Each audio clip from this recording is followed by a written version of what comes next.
the newsagents. This is gearing up to be a massive day, a massive week for what happens to events in the Middle East. We've just heard overnight from the US a new form of words to call for an immediate ceasefire.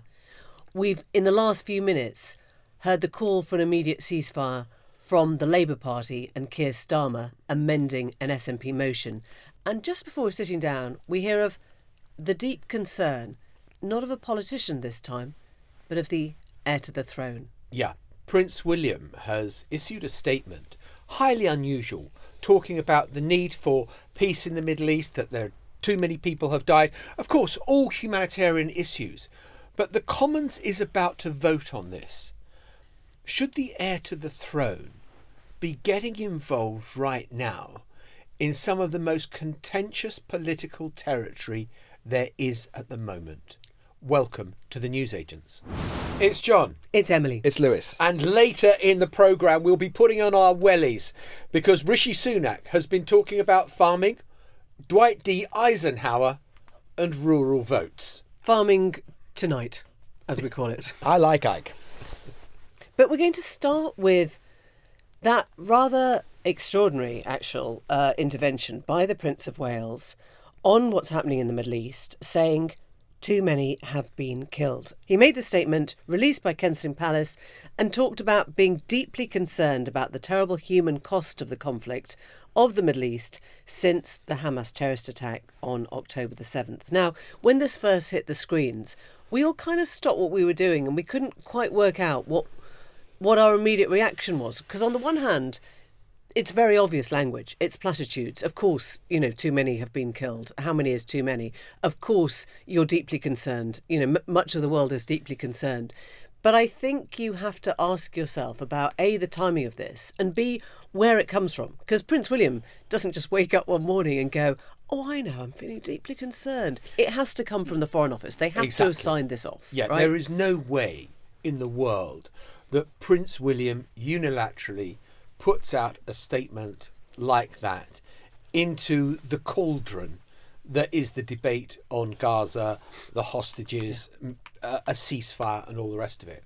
And you can be absolutely sure that every single word, every comma, every full stop had been signed off by the Foreign Secretary probably, because I just don't believe that he would do it himself. The question then becomes, is the government trying to use Prince William in support of a motion that is before the Commons this week?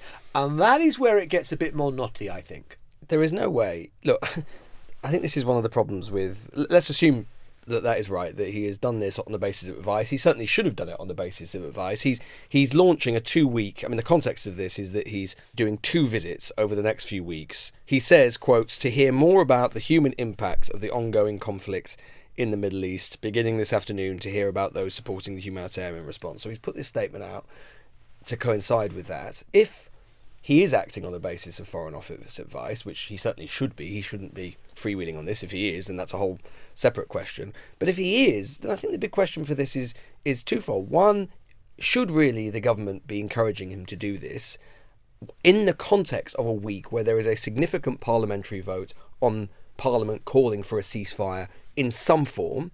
And secondly, if the government is encouraging him to do it, why doesn't the government come out with its own form of words about that vote and encouraging Netanyahu to do something? Because I'm not entirely sure that the royal family is the right vessel to express government policy or government preference. I don't think this is about government policy. And I think it's specifically not about government policy. And he doesn't mention ceasefire, and he doesn't actually talk about, an immediate end. He used this odd phrase, as soon as possible, right? I think what it's about is how he faces people in those engagements. One is to aid workers in Gaza, right? And the other is to a synagogue to talk about anti-Semitism. So clearly there is a kind of sort out balance of these two arrangements.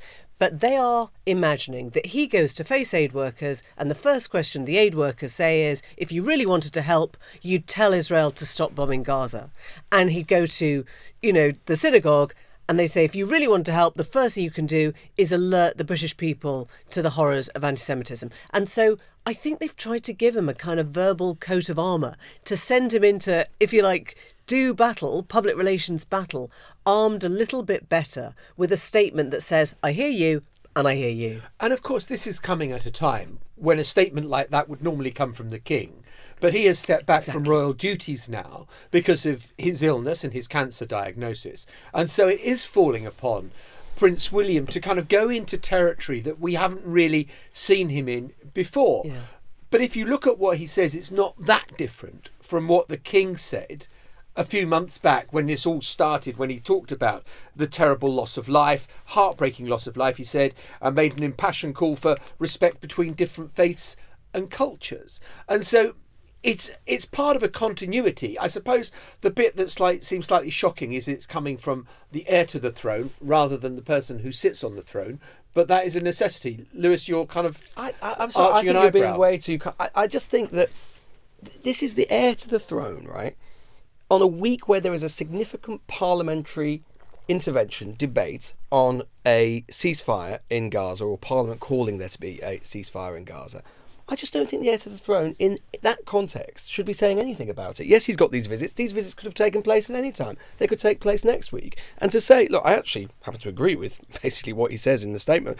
But, when he says too many people have been killed, he says, I want to see an end to the fighting as soon as possible. Of course, most people would agree with that. But it doesn't stop the fact that this isn't just a normal sort of humanitarian situation. This is possibly the most divisive political issue of our time. Okay, let me ask you something then. I just don't think the royal family ought to be getting involved in any of that. After the October the 7th attacks, Buckingham Palace came out and said His Majesty is appalled by and condemns the barbaric acts of terrorism in Israel.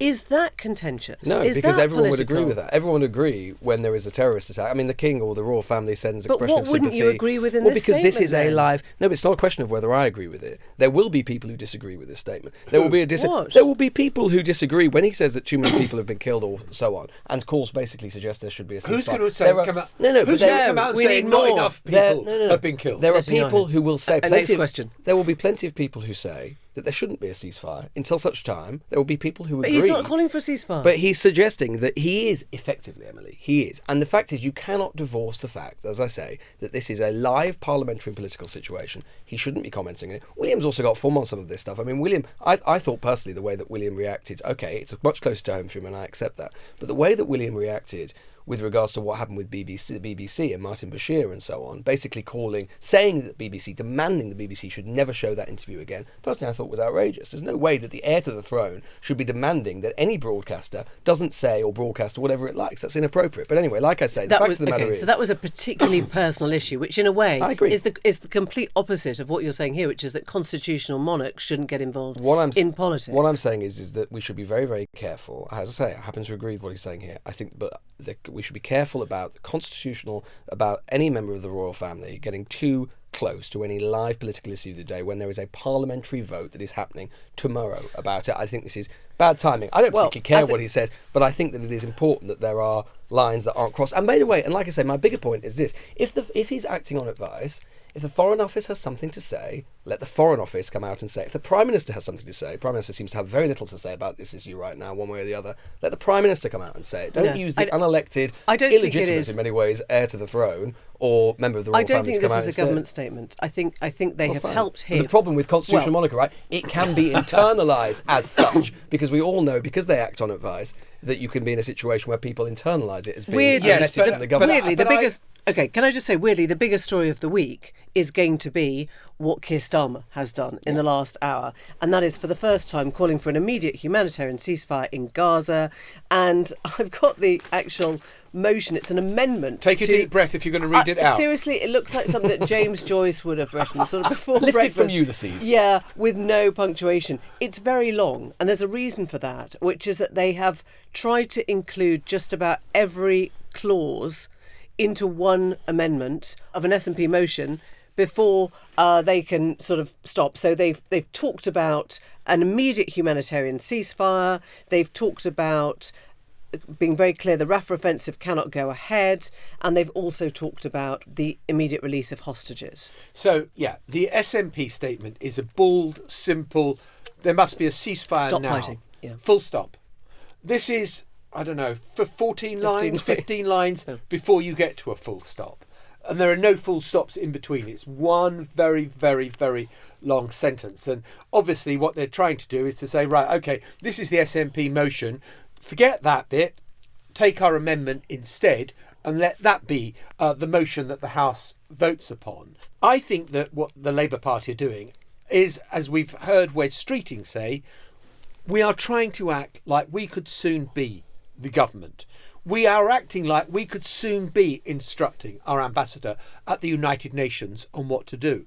And we know that the US, as you said, Emily, have put forward this motion, which goes far further than they have done before in breaking company with Israel, in demanding this ceasefire. I mean, maybe to Lewis's point, that is it. That if you have pretty much concerted position, a uniform position from the US, from parties in the UK government and from the royal family, they think that there is more chance of violence ending. I mean, would that be such a terrible thing? I honestly think that the royal family thing, I think you've gone too far, Lewis. I think that this is platitudinous. I don't think it's trying to put your thumb on the scale for one side of the debate or the other. I think it's just saying, oh, isn't it terrible that there have been so many people killed? Isn't it terrible that there's a humanitarian disaster? Isn't it terrible that this is still going on and we just want it to end? Yeah. I mean, amen to all of that. Yeah. And I don't think it does, in that sense, shift any votes in the House of Commons, and nor is it intended to. And I would also hazard where to would suggest... it? Where would it? Exactly. I would also hazard to suggest that just as Prince William will have acted on advice from the Foreign Office, his private secretary would not allow Prince William to be drawn into a political debate. The palace would have said, we'll go this far, but we can't go any further. I mean, look at the than Queen. that. She had to do it with hats, for Christ's sake. Yeah, I mean, look, but the royal family does have to consider perception, and there will be people, whether we think it's platitudinous or not, there will be people. We know how contentious this issue is. There will be people who object to what he said, and usually the royal family try to get themselves into a position where basically, in terms of anything they might say about politics, no one objects to what they say. They make it that platitudinous. But leaving that to one side, I mean, I think on the Labour amendment to the SNP motion, which is being put down on Wednesday, look, it is so long precisely because what Labour are trying to do is they're trying to ensure that, unlike last time, of course, when this came up back in, what was it, November, I think, last year, and several Labour MPs, frontbenchers, walked out, that basically this amendment, which is very long, there's barely a full stop or a comma in it, because it basically says we would like a ceasefire if this happens and if this happens and when this happens and let's hope this happens, etc. Is it basically keeps everyone within the Labour family, and there are, who basically, where there is a sort of full spectrum of opinion on this, happy and content and something they can all sign up to. So it's that kind of, I mean, Labour have been trying to go around over the past 24 hours, and particularly since what happened at the weekend, which is where Scottish Labour had a vote and a motion which they voted on unanimously to call for an immediate ceasefire. London Labour, if you like, or Keir Starmer's Westminster Labour, have been going around trying to basically say, look, there's very little difference in terms of the position between us and Scottish Labour. There's actually very little difference between us and the SNP. But there is a difference. There is a difference, because what the SNP are basically calling for is a ceasefire on the Israeli side without qualification, more or less. And the Labour are saying, actually, we are qualifying it somewhat, but it's in their political interest to try and suppress or to try and minimise the extent of that qualification. Look, I think what Labour have done is sought an umbrella of more international consensus. So they're looking at what Australia's done, they're looking at what New Zealand's done, they're looking at what Canada's done, they're looking at our allies and saying, OK, you've given us cover to come as far as Labour's you. definitely moved over time, for and sure. I think, and when you talk about is there now consensus in the ranks, there is to a point, but you hear, a backbencher like Clive Betts, who voted against his party last time around, saying, well, if they've done it now, why didn't they do it 3 months ago? So you'll never quite close the gaps of people who think that Labour's been too slow on this. There are some people who believe that Israel should just stop the offence now because the humanitarian cost is simply too great, whatever their wider objectives. There are some people who think that there's no point in doing that if Hamas don't accept the ceasefire as well and don't return the hostages. And that space between those two is where the politics is. Well, let's get the view on what the SNP is doing, because I can see on the other side of the glass there is Mr. Stephen Flynn. He's gone into badger our producers now. He's whispering now to our editor. Oh, so no. there's obviously trouble afoot. Out walked Lewis. In walks Stephen Flynn, the leader of the SNP at Westminster, and we are going to do a big reveal to Stephen Flynn, who didn't know that in the last hour or so, Prince William has been speaking about the situation in Gaza, and he's intervened. He said, "Too many have been killed. I remain deeply concerned about the terrible human cost of the conflict in the Middle East. Since the Hamas terrorist attack on October the 7th, too many lives have been killed. I, like so many others, want to see an end to the fighting as soon as possible. There's a desperate need for increased humanitarian support to Gaza. Critical that aid gets in." Do you hear the heir to the throne there calling for a ceasefire? It sounds a lot like it. Fair play to him for having the ability and the desire to come out and speak publicly about what is a hugely important issue. It's something which has dominated most of our conversations for very many months now, since obviously the abhorrent attacks on October the 7th, and that is welcome news and a welcome intervention. You're not the biggest monarchist in the world, Stephen Flynn, but you don't mind the Prince of Wales on this matter intervening in a political affair, right? No, I think everyone in society is entitled to their opinions, whether that's the king, whether that's the heir to the throne or otherwise. I think in a democratic system they should be able to express their views. The king has done that previously in relation to green issues, and obviously if he said something about the importance of the United Kingdom staying together, you'd welcome that as well? Well, that wouldn't surprise me if he No, but you are cherry picking. No, I'm not. I would be okay with that. If you wanted to say that, wouldn't surprise me. It wouldn't surprise anyone. Would it? You don't mind a John? constitutional monarch getting involved in politics? When it's issues of such profound importance, where I believe the vast majority of the population share the view that I have, and which it appears William has, then I'm pretty relaxed about that. And this separation between the monarchy and the state in terms of issues is something that vexes those who are perhaps the biggest supporters of the monarchy. I'm not the biggest supporter of the monarchy. If they want to have an opinion, they can have an opinion. Let me ask you this then. Do you think it's conceivable that Prince William would have put out that statement had it not been written for him by the Foreign Office? I obviously can't delve into what the background is to what Prince William has or hasn't done, but I would like to think that those are his own views. But Stephen, just to go back, if Prince William did ask for the United Kingdom to stay together and said Scottish independence would be a tragic loss, you'd have a problem with that. I'd be relaxed about it. In fact, you wouldn't. You know what? It might even motivate some people, particularly the younger generations, to vote for independence. Who knows? So you would take... You seem very surprised by this. Well, I'm very surprised, because I think that you are inviting a constitutional monarch to get involved in the political kind of... We're just trying to work out whether it's because he's agreeing with you or because you have no problem with it. No, I'm just pretty relaxed about it. I don't tend to get overly vexed by what the monarchy do or don't do. I'm not in favour of the monarchy, but if they should have an opinion if they want to have an opinion. Let's come on to your motion now that you've put down, which calls for a ceasefire. Yes. That's it, isn't it? What else does it call for? No. The motion, very much like the motion that we put forward in November, firstly recognises what happened on October the 7th, which was utterly appalling and abhorrent. It calls for the immediate release of the hostages, which is the right thing to do. It's something which I've consistently said since the day that those hostages were taken. But of course it also calls for that immediate ceasefire, because what we've seen in Gaza over the course of recent months, with nearly 30,000 people killed, 70,000 injured, 1.4 million people sheltering in Rafah, a place which is usually only home to around 170,000, 180,000 people, is astonishingly devastating. And for all of us, we want the fighting to stop, and it appears other parties are now coming to that view as well.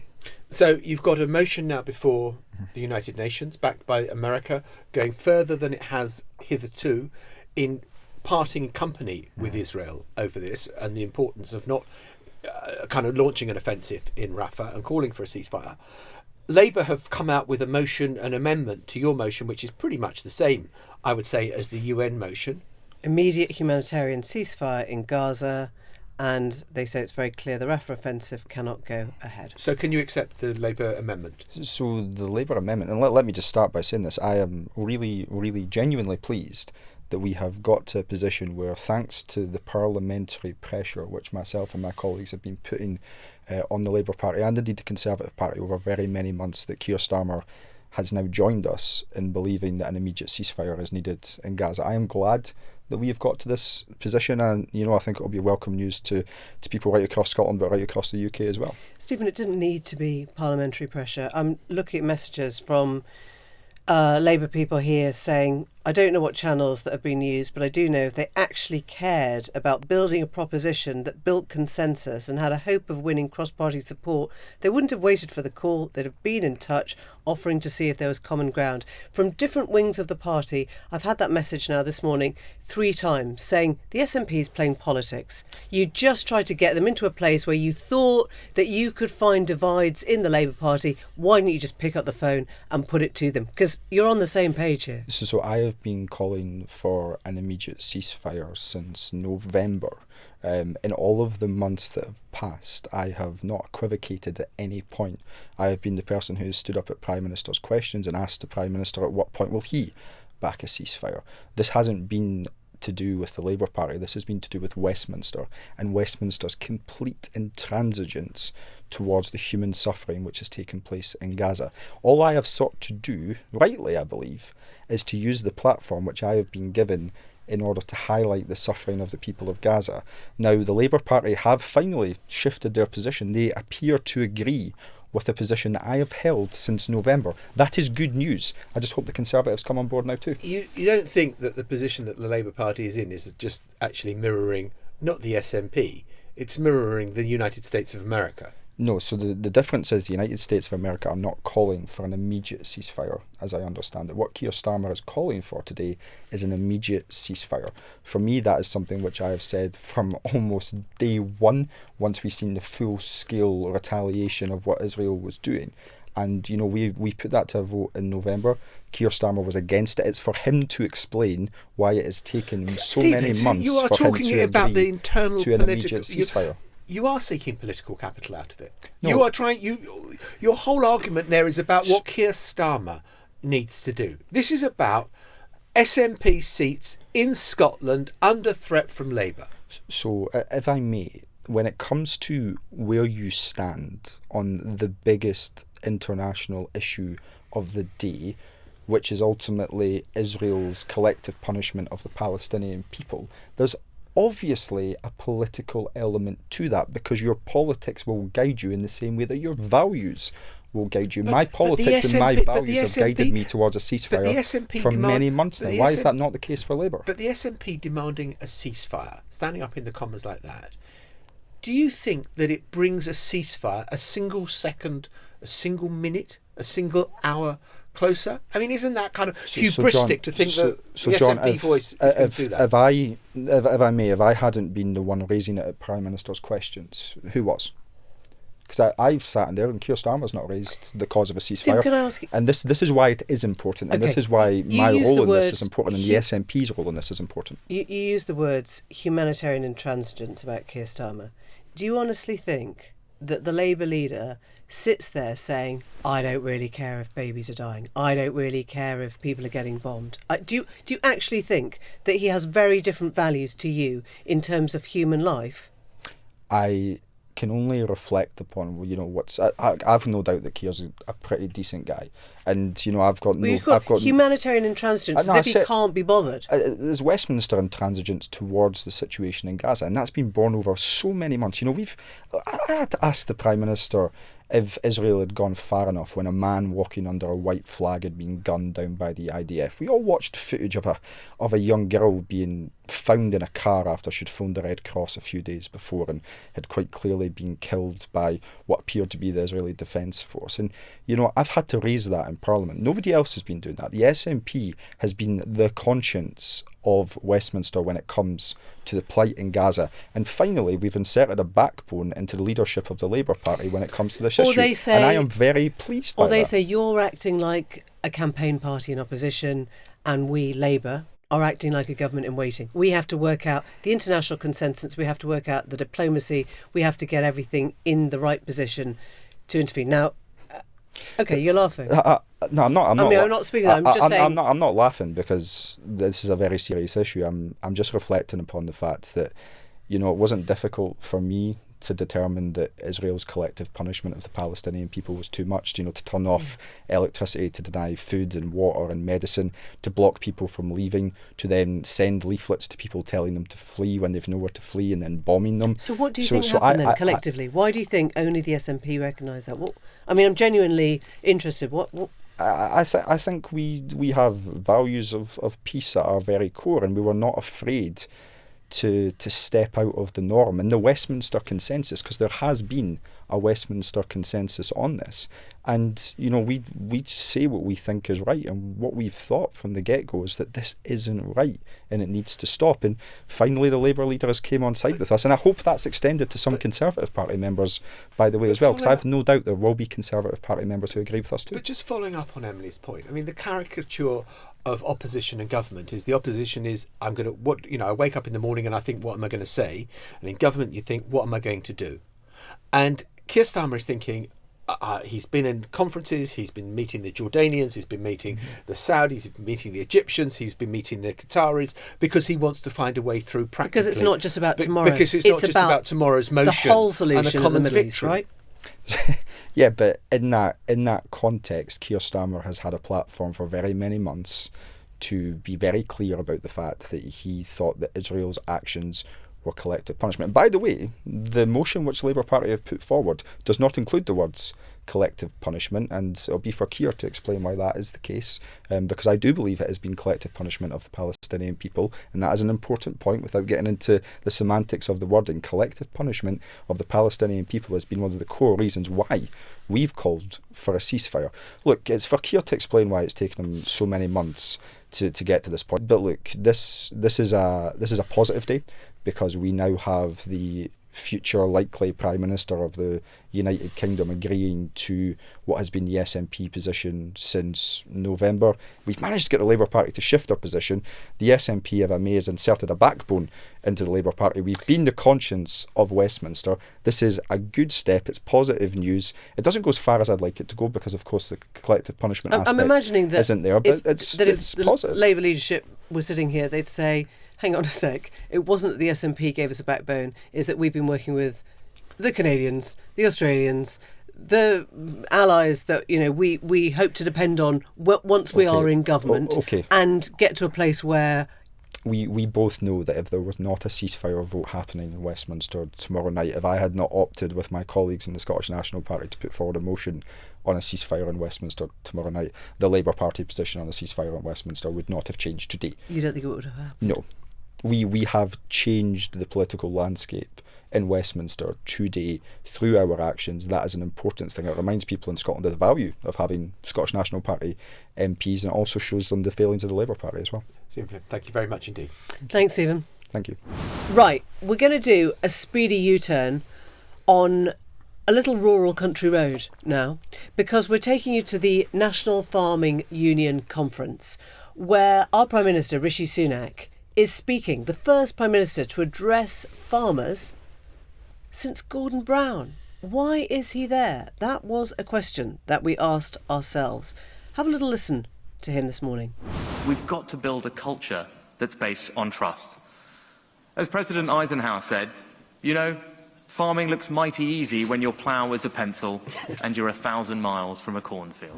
That well-known farming voice, Dwight Eisenhower. Yeah. Yeah. 1953 to 61, president. Is that right? Yeah, he wasn't and before that, he wasn't known best as a farmer. No. I mean, more of the sort of, sort of general. Nazis. Yeah, more exactly. on the military side, really, rather than What I love is the agriculture. idea that Rishi Sunak's got in thinking, I probably don't look like a farmer, I don't speak like a farmer, I don't know a lot about sort of farming.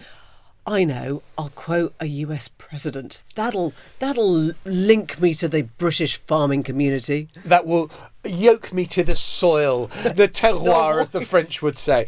Exactly. So we thought, what an unbelievable quote to come up with. Wonder what the choices were. Yeah. So we went on to Brainy Quote, which is which I've used before when I'm doing a speech. And thinking, what can I say? The first quote that comes up on Brainy Quote. Let me guess. Go on, have a guess. Is it old Dwight Eisenhower by any chance? Exactly. So good. So someone at Downing Street has said, Christ, what are we going to say? Christ, what are we going to say about bloody farming? Yeah. I know. Go on, Brainy Quote. First quote. Dwight, you heard it. That'll do. I mean, you could have at least not gone for the first one, right? I suppose the second one is from Jacques-Yves Cousteau or David R. Brower. Yeah, I mean, the best quote of all is, "The land is ours. It's not European, and we have taken it."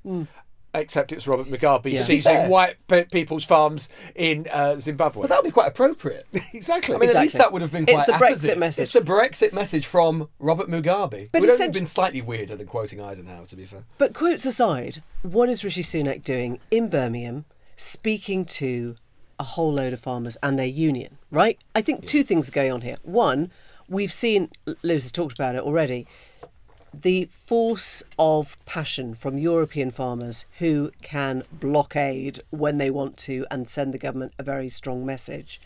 I think there's something else going on specifically here, which is a massive collapse of support of essentially the rural wall. Instead of the red wall, think of it as a rural wall.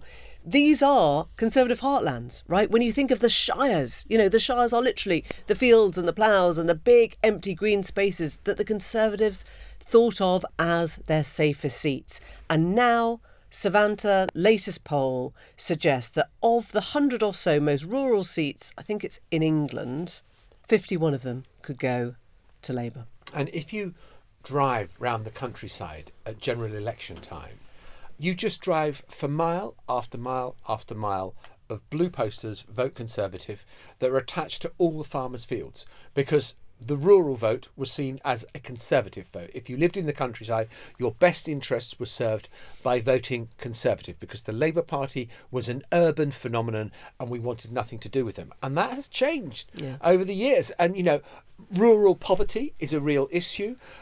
Jobs, livelihoods, affordable housing, transport links, all of Actually, those things. Brexit as well. Well, yeah, I I was mean, gonna say- farmers have massively suffered Yeah. after that vote, which has left them far worse off outside the EU. Well, Sunak had to acknowledge in his speech that there had been teething problems, let's say, with the transition from the common agricultural policy, which of course was the policy which dictated basically much of British agricultural policy while we were part of the EU, to this new regime. And of course, loads of promises were made to farmers in particular during the Brexit referendum and before it and after it, basically saying, it was going to be, the regime was going to be as generous, or if not more generous, as a CAP in all sorts of ways. That has proven not to be the case. And as well, of course, there has been enormous discontent within agriculture with regards to the new trade deals, the few trade deals that we've actually managed to secure. So it is true to say that the deals that we've got with the new deals with Australia, New Zealand and so on, in sort of global terms,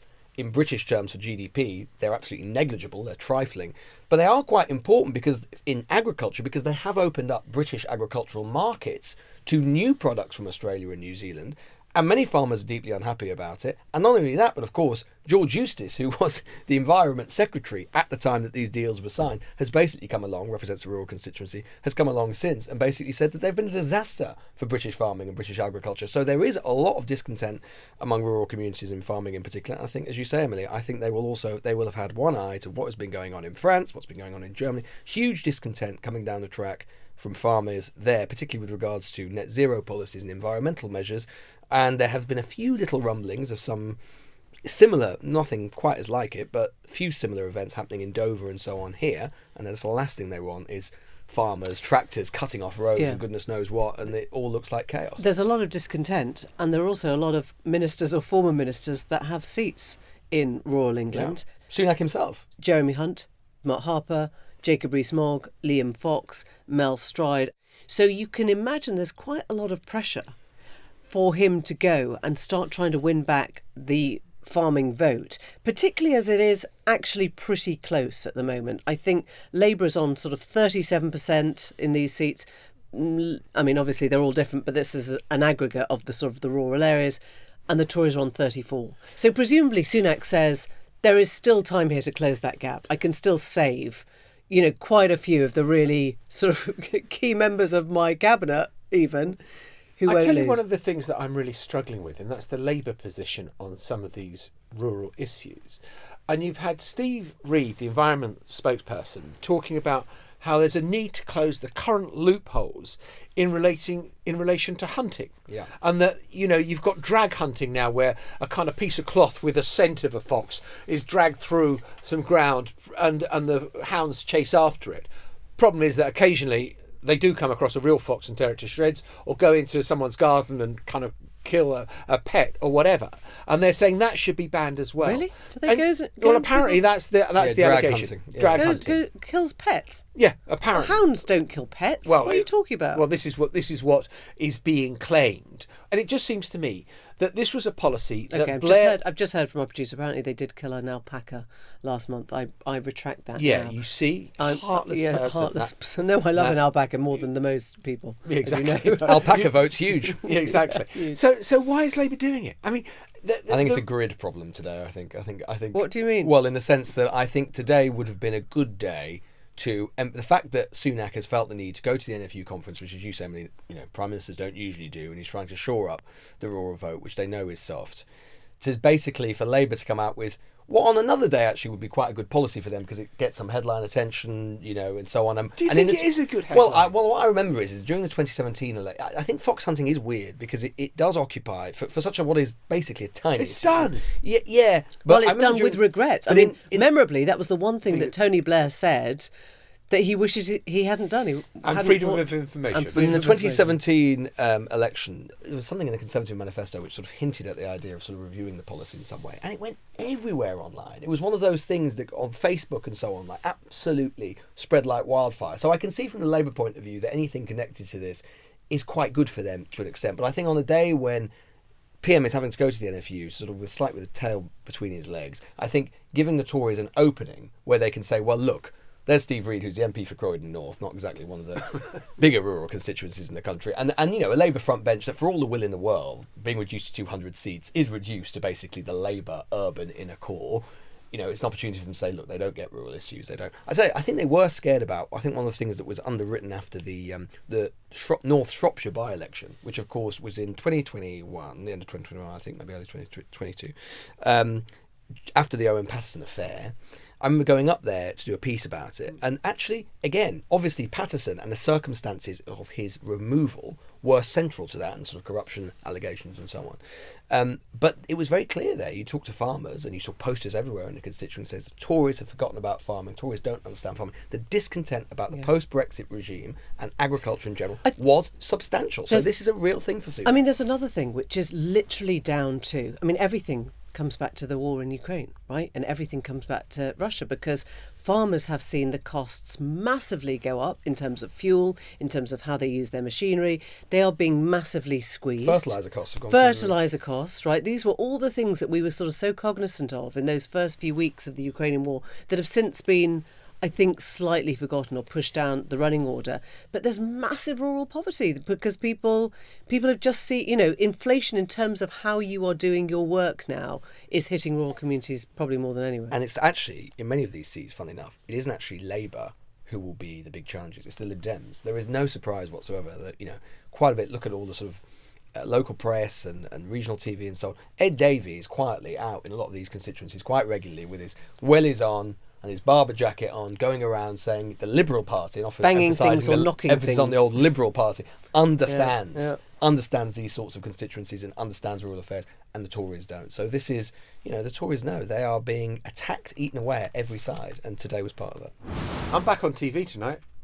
You just wanted to get that off your chest before we ended? No, because do you know what? I was really hoping this week I would just be keep a low ripping profile. the piss out of you two and keeping a low profile, except I'm keeping your head down. Yeah, I'm going to be on he's TV. elongated in a bath in Joe Lycett's documentary tonight. And what I love about it is it virtually emulates the exact position of your business class seat from Australia. I think You've you're never so travelled used business to in your life, of lying course, down that you just kind of take to a bath or a seat or anything. Always economy, of course. Yeah, for and me. there's always exactly. economy on long haul. Yeah, right. Anyway, the point is that you are in a documentary tonight, sat in the bath with Joe Lycett on the toilet next to you. With his trousers around his ankles. When the email came through pitching this, which bit appealed to you about that?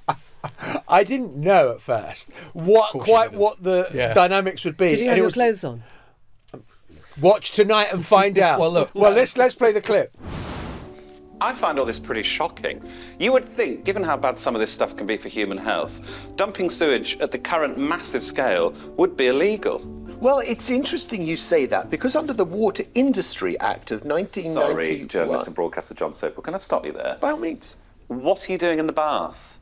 I thought this was meant to be a naturalistic documentary. We're going for whimsical, magical realism. Well, if you're in the bath, you should be naked. Not for this money. So, a documentary with a lot of in it there.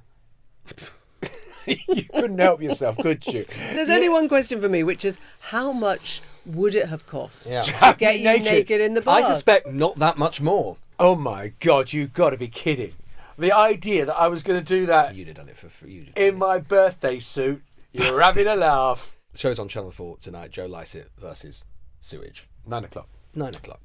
Can't for wait. Okay, bye-bye. Bye-bye. The Newsagents. This is a Global Player original podcast.